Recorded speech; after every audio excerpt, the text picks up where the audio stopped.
Welcome to the Let's Get Started Getting Ready for School and Life webinar. I am Monica and I am presenting with my colleague Karen today.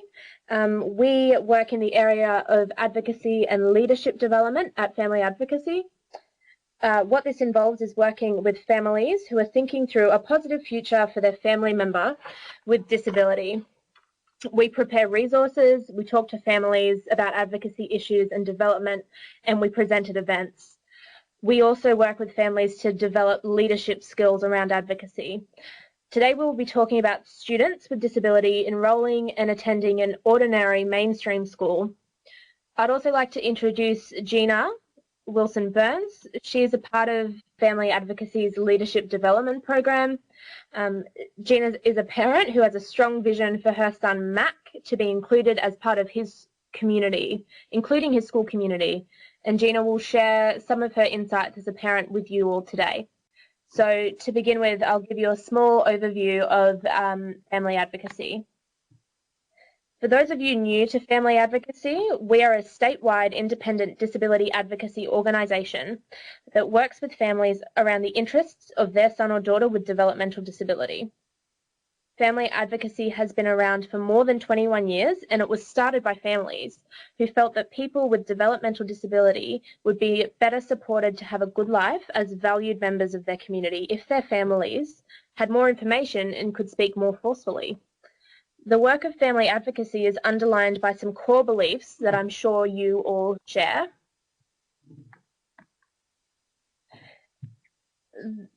Family Advocacy, here we believe that good communities are diverse and that people with disability belong in their community and that they have positive contributions to make. The work we do at Family Advocacy, we do because we understand that this does not always occur naturally. So Family Advocacy aims to help families achieve this for their family member by doing things such as providing advocacy-related information and advice over the phone. We run workshops and webinars like this one and a range of others for families who have family members aged at many ages, not just starting school age. We run information sessions and host guest speakers. And we have a number of websites that include a great deal of information, including information about education. We also attempt to influence the policies that impact on people with disability by ensuring that the voice of families is heard at a government level. And we have a staff member who works solely in this area. Family Advocacy attempts to run events and prepare materials that will be most useful for families. And that's how this session has come about. Families of older kids have told us that it is easy to get caught up in the details of the day-to-day and to lose sight of the big picture. Families have also said that if you don't have enough accurate information, it can be easy to put your energy into unhelpful things and to be persuaded to make decisions that just don't feel right.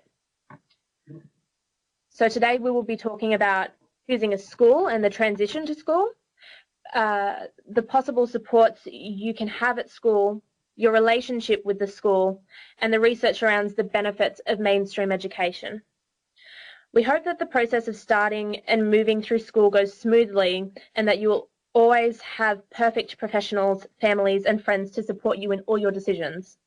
If you don't, some of the things we talk about may help you understand the framework of education for students with disability in New South Wales and assist you to explain why you are seeking what you are.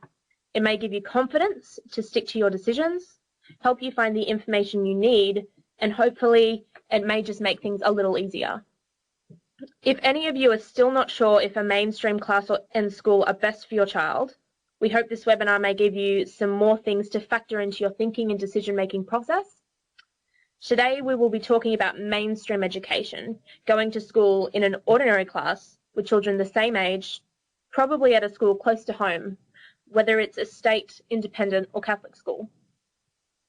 We can't cover everything today, so we have focused on some key steps that other families have reported as being crucial for them.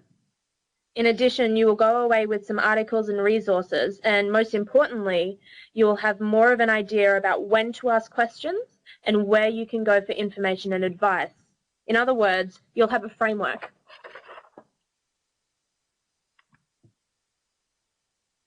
Now, before we get started on the nuts and bolts of transition to school, it's helpful to pause and think about school in the context of a whole life. I say useful, but the experience of others, and by others I mean families like yourself, is that it is crucial in helping to focus efforts and assist in decision making. Many families have called this thinking their vision for their family member. Now, we're going to get Gina, who's our guest presenter and a fellow parent, to introduce herself and her family and let us know how important having a vision has been for you in Mac's life. Take it away, Gina. Hi everyone, I'm Gina. I'm married to Sean and we have a 12-year-old son, Mac, who has very severe cerebral palsy and a vision impairment.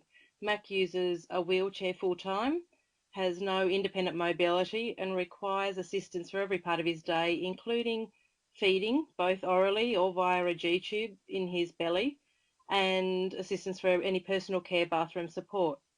Mac uses, with support, a Dynavox communication device and switches to access most of his schoolwork and communication, and he started using that towards grade 1.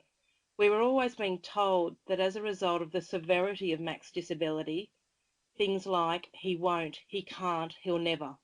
It cemented our view that having a good vision or having a vision of a good life was more than just good management as parents. It was absolutely essential to Mac to ensure he was always given opportunities to succeed and to live in a world where the dialogue changed to being he might, he could, we'll find a way, or we'll make a way. Having the vision keeps us on track to ensure that happens. Great, thanks, Gina. Now, in getting started on this process of developing a vision, it can be helpful to strip away any considerations around disability. So this is Anna. Anna does not have a disability. What sort of life do you think Anna's parents and family want for her? At age 4, maybe typical good things like playing with other kids her age, going to preschool, spending time with family, including extended family, learning new things like swimming or maybe ballet or maybe soccer. As Anna gets older, other things would be part of a good life, like friends, school, career, relationships, moving out of home, travel, hobbies, and so on. Most of us would agree that these things we have talked about for Anna are pretty typical, ordinary things, but we would also agree that they are not always easy to achieve for children with disability. So returning to you, what sort of life do you want for your child? What is your vision for the future? What are some of the things that most families may take for granted that you want for your child, and what are your dreams? It seems like a pretty obvious thing to think about, but it can get lost in the day-to-day hustle and bustle. Families have said that thinking about this as a family and actually writing it down can be really useful. Thinking about some ordinary dreams. If you find yourself getting stuck when preparing your vision, maybe you could think back to Anna and to what would be included in a good life for any child, regardless of disability. We often hear about families who have used their vision as a way of sifting through the options that are thrown at them. If an option takes their son or daughter closer to the vision, then they do it. However, if it takes them away, they reject it. One mum has said that having said yes to a vision for the future makes it much easier for her to say no to other life plans. Having a vision for the future clear in your mind can be a useful thing if you're in a position where you're explaining your decisions to someone else, or perhaps rejecting an option. It can really help other people understand your thinking and make it much easier to see if options move us towards or away from our goals.